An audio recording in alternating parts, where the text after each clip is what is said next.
नमस्कार बच्चों। हम कथा भारती में संकलित कहानी खुदाराम पढ़ रहे हैं। खुदाराम कहानी पांडे बेचन शर्मा उग्र द्वारा लिखित एक प्रसिद्ध कहानी है। उग्र जी एक जागरूक कहानीकार थे। उन्होंने जीवन को गहरे से समझने का प्रयत्न किया था। उनकी लगभग सभी कहानियों में तत्कालीन राजनीतिक और सामाजिक आंदोलनों का पूरा पूरा प्रभाव हमें दिखाई देता है। उनकी कहानियों में जो सामाजिक यथार्थ दिखता है वह भी तत्कालीन राजनीतिक विचारधाराओं और सामाजिक आंदोलनों से प्रभावित था। उग्र जी सुखद स्वप्नों में नहीं, कठोर धरातल पर जीना चाहते हैं। उनके मन में आदर्श की उच्चता निरर्थक है। उनके मत से आदर्श की कल्पनाएं तब तक बेमानी है जब तक कि उनका प्रस्फुटन कठोर यथार्थ से न हुआ हो। तुम अब हिंदू नहीं मुसलमान हो। 2 महीने तक मुसलमान से पानी भराने और चौका बर्तन कराने के बाद भी क्या तुम्हारा हिंदू रहना संभव है? मैंने कुछ जानबूझकर तो मुसलमानिन के हाथ का पानी नहीं पिया। उसने मुझे धोखा दिया। इसमें मेरा क्या अपराध हो सकता है? भैया मेरे, हम हिंदू हैं। कोई जानबूझकर गौ हत्या करने के लिए गाय के गले में रस्सा नहीं बांधता। फिर भी बंधी हुई गाय के मरने पर बांधने वाले को हत्या लगती है, प्रायश्चित करना पड़ता है। बच्चों, इन पंक्तियों में कहानीकार ने अनजाने में मुस्लिम महिला को घर में शरण देने वाले देवनंदन को मुखिया द्वारा धर्म भ्रष्ट करार दिए जाने का वर्णन किया है। धर्म के अनुयायी या धर्म के रक्षक इस प्रकार धर्म भ्रष्ट हो जाने पर दंड देने से भी पीछे नहीं हटते थे। मुखिया ने गाय का उदाहरण तो अनजाने में किए गए कार्य के अनुरूप ही दिया है, पर धर्म जैसे विषय की ऐसी व्याख्या को लेखक उचित नहीं मानता। ऐसी व्याख्या करने वाले को कहानीकार नासमझ मानता है। आगे देखिए। यह ठीक है, उसके जाने के बाद ही मैंने तमाम मकान साफ कराया, लिपाया पुताया है, मिट्टी के बर्तन बदलवा दिए हैं, धातु के बर्तन को आग से शुद्ध करवा दिया है। इस पर भी जो कुछ प्रायश्चित कराना हो करा लो। मैं कहीं भागा तो नहीं जा रहा। प्रायश्चित चर्चा चलने पर व्यवस्था के लिए पुरोहित और पंडितों की पुकार हुई। बस ब्राह्मणों ने 4 वेद, 6 शास्त्र, 36 स्मृति और 18 पुराण का मत लेकर यह व्यवस्था दी कि अब देवनंदन पूरे मलिच्छ हो गए। यह किसी तरह भी हिंदू नहीं हो सकते। उधर देवनंदन की दुर्दशा का हाल सुनकर मुसलमानों ने बड़ी प्रसन्नता से अपनी छाती खोल दी। कस्बे के सभी प्रतिष्ठित और अप्रतिष्ठित मुसलमानों ने देवनंदन को अपनी ओर बड़े प्रेम और आदर से खींचा। चले आओ, हम जात पात नहीं, केवल हक को मानते हैं। इस्लाम में मोहब्बत भरी हुई है। खुदा गरीब परवर है। हिंदुओं की ठोकर खाने से अच्छा है कि हमारी पलकों पर बैठो और मुसलमान हो जाओ। बच्चों, लेखक ने यहाँ हिंदू धर्म से भिन्न इस्लाम धर्म की कुछ अच्छाइयों की ओर संकेत किया है। लेखक ने स्पष्ट करना चाहा है कि हिंदू धर्म वाले एक हिंदू को भी हिंदू मानने को तैयार नहीं, जबकि दूसरे धर्म इस्लाम वाले हिंदू धर्म वाले को भी अपनाने को तैयार हैं। लाचार समाज से अपमानित, परित्यक्त, पतित देवनंदन सपरिवार अल्लाह मियाँ की शरण में चले। वह और करते ही क्या, मनुष्य स्वभाव से ही समाज चाहता है, सहानुभूति चाहता है, प्रेम चाहता है। हिंदू समाज ने इन सब दरवाजों को देवनंदन के लिए बंद कर दिया। इतना हो जाने पर उनके लिए मुसलमान होने के सिवा दूसरा कोई पथ ही नहीं रह गया था। देवनंदन उल्फत अली बन गए और उनका पुत्र रघुनंदन इनायत अली।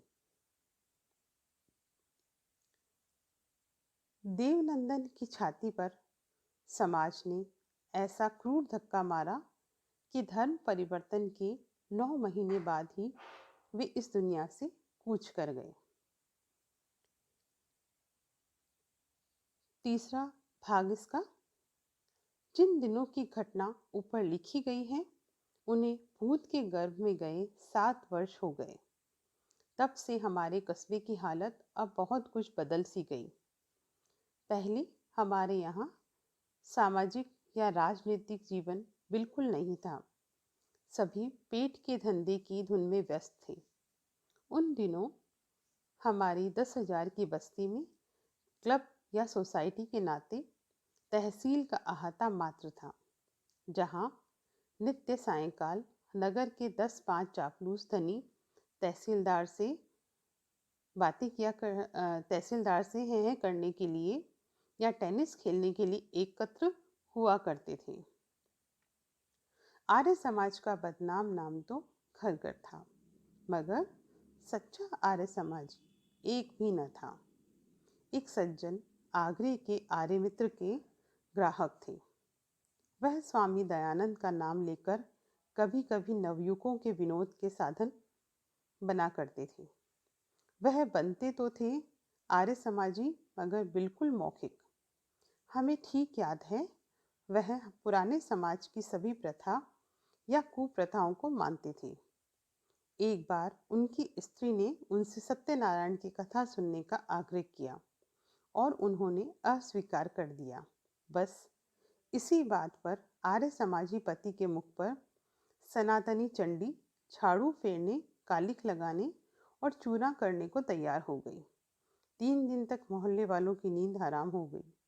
विवश होकर महाशय जी को स्त्री के आगे झुकना पड़ा। मगर अब कस्बे का वातावरण बिल्कुल परिवर्तित हो गया।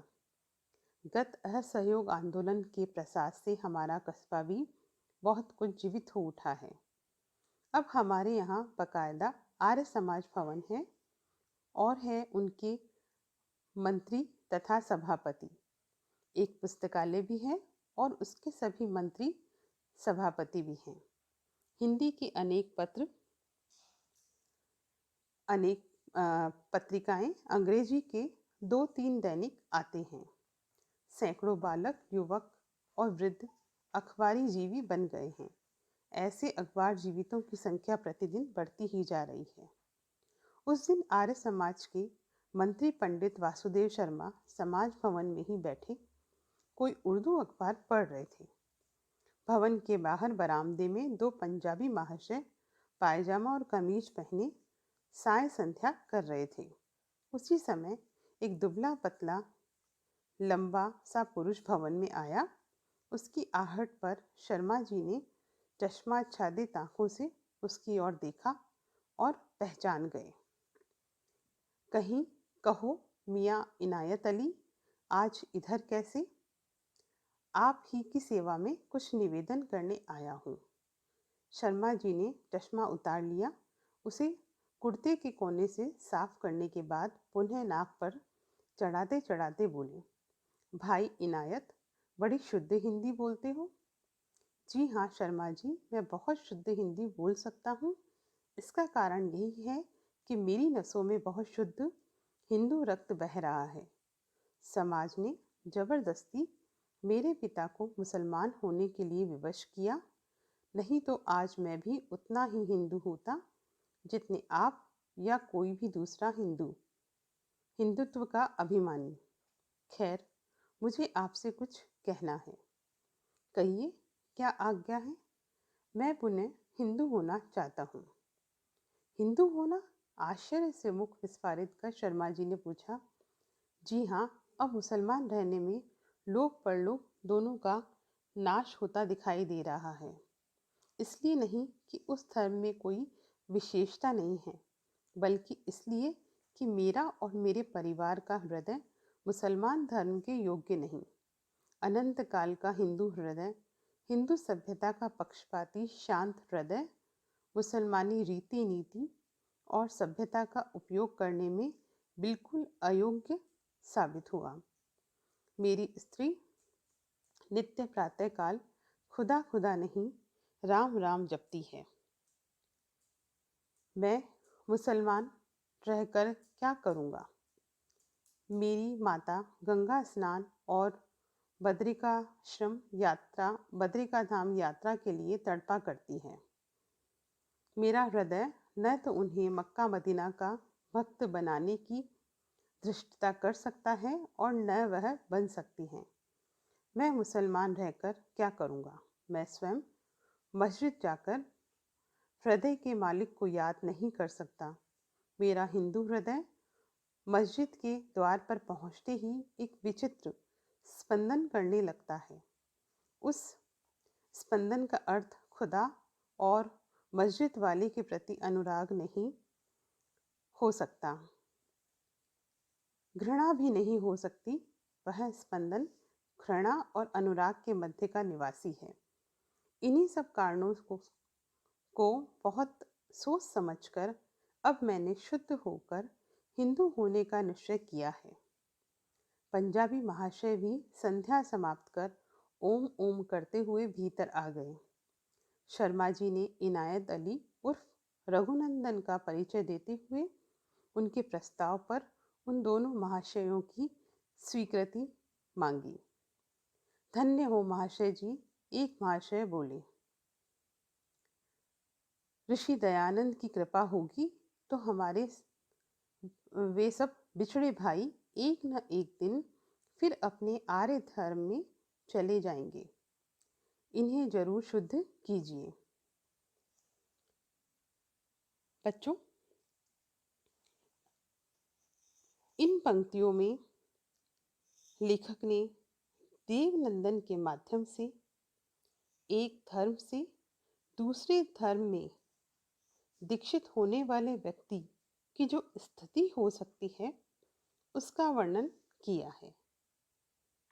लेखक ने यह बताया है कि लंबे समय से जिस धर्म, जिस सभ्यता के संस्कार हृदय में जम जाते हैं, वे दूसरा धर्म अपना लेने से नहीं मिट सकते। ऐसी स्थिति में व्यक्ति दूसरे धर्म को हृदय से अपना ही नहीं पाता।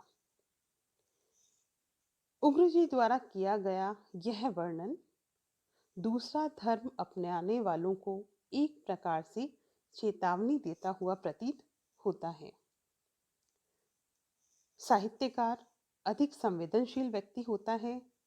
वह सामान्य व्यक्ति की तरह या उनकी तुलना में आगे की संभावित स्थितियों का अच्छी तरह से अनुमान लगा सकता है और इसी कारण वह अन्य सामान्य व्यक्तियों का पथ प्रदर्शन करने में भी सक्षम होता है।